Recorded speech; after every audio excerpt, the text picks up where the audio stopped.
O eto, puntahan na natin to. Etong, kasi ilalabas ko to sa mga darating na araw. Etong tungkol kay MCM. Ilalabas ko po to. Ate,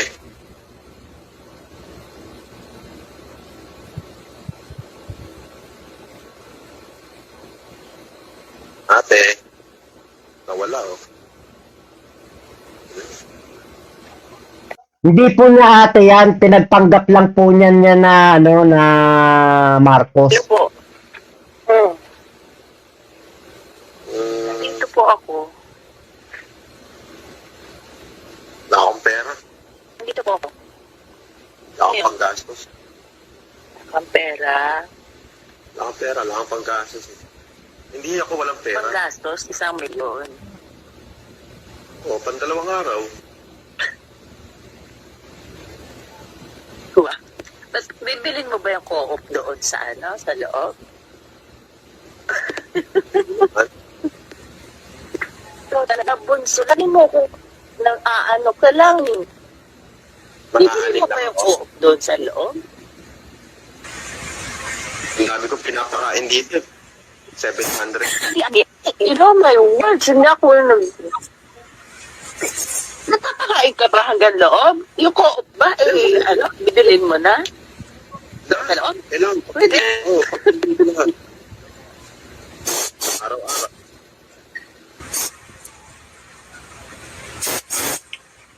Ah. Improve kesa dun sa anong mga minahal mo. Naka-open naman lahat ng ano ko. Okay pa naman ako. Mga, alam mo na. Nanguurat Kamusta lang. ka naman dyan? Dito, nagkakape ko sa ano.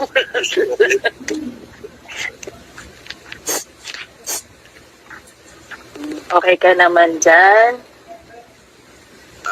Huwag mo na akong Di ba tanongin. nagkakasakit?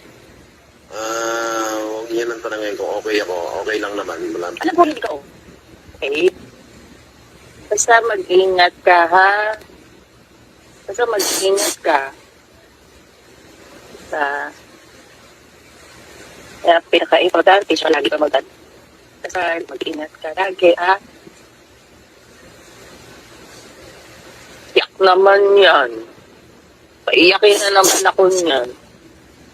Talaga, ano eh, kintin eh. Kintin pa tawag doon. Yung paklis. Sa pang ano. Alam ko hindi siya okay. Kasi sinasabi naman niya, nalulungkot siya. Ano, yung mga totoong nagmamahal sa kanya, salamat po.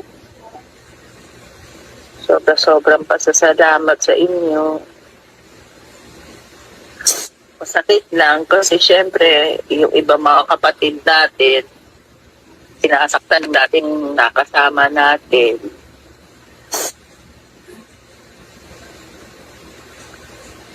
Kaya masakit, diba? Tapos, nahihirap yung tumutong pa.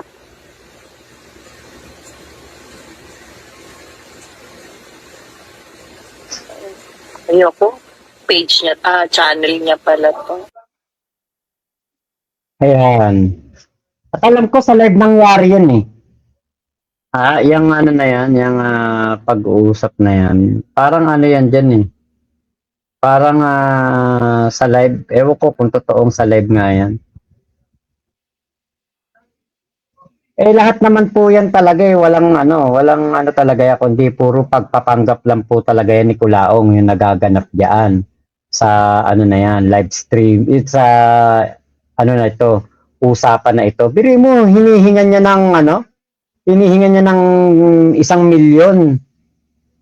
Oh, wala daw siya pang gastos. Biri mo, binigyan na 1,000,000 yata ni MCM to kung daw nagkakamali. Totoong nabigyan ni MCM yan na 1,000,000. Pero, syempre, yun pang VIP lang ni Kulaong doon sa loob ng kulungan. Oh, yun po yung ano niyan, yun po yung ginawa lang ni Kulaong doon. Pinang-VIP lang po yung perang nakuha kay MCM. Kung hindi ako nagkakamali, parang ganun yung yung kwento diyan eh. Diyan sa pagpapanggap ni Kulaong na yan. Ngayon, may nagtanong po diyan, bakit daw pumayag etong si MCM na magpanggap kay Kulaong na ano na kapatid.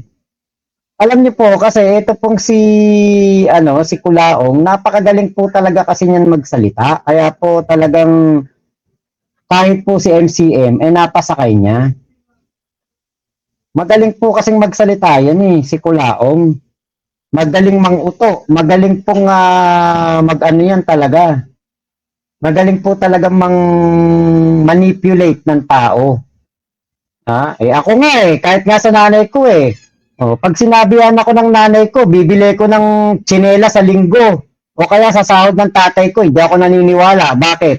Ilang beses na sinabi ng nanay ko sa akin, hindi naman ako binila ng tsinelas Lalo na kapag nakapamalengke na. Hindi na ako ibibili ng nanay ko ng tsinelas kasi ubos na yung budget, hindi sapat para sa amin. Lalo na kapag ang tatay ko overbale o kaya nakabali na kasi na hospital nanay ko o nagkasakit ang nanay ko, ala na, hindi na makakabili ng ng tsinelas ko.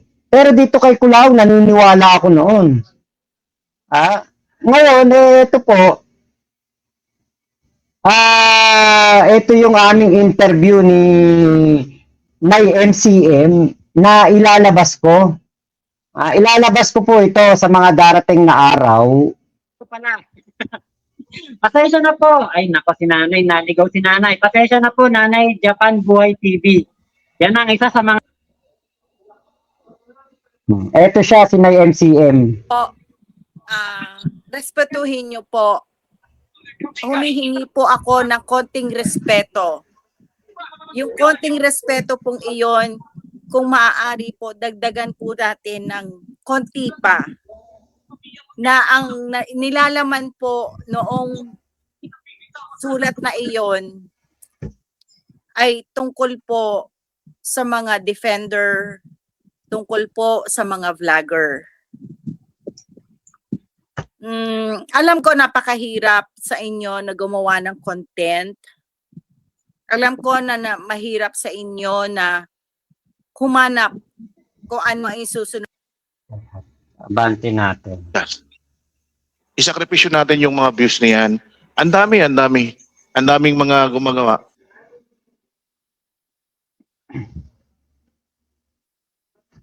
Po nakikiusap, yun po ang sooner iaano ko rin po yung mail niya. Hindi lang po ako marunong mag-upload. Ayan, si May MCM yan po yung isa sa mga nauto ni Kulaong. Mahina nga yung yung salita, mahina yung boses.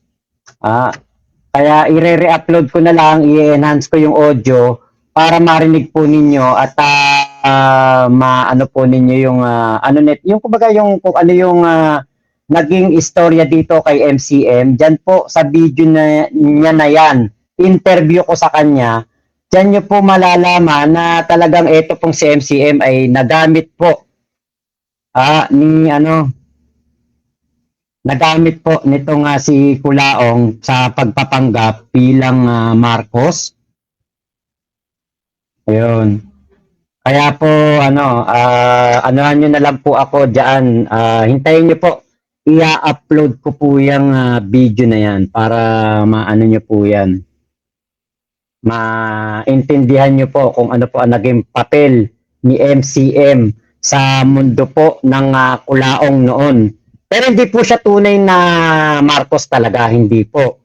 Siya po ay nauto lamang para magpanggap na Marcos, para po mapatunayan kunwari ni Kulaong sa amin na siya po ay isang Marcos. Ganun po ang nangyari dyan.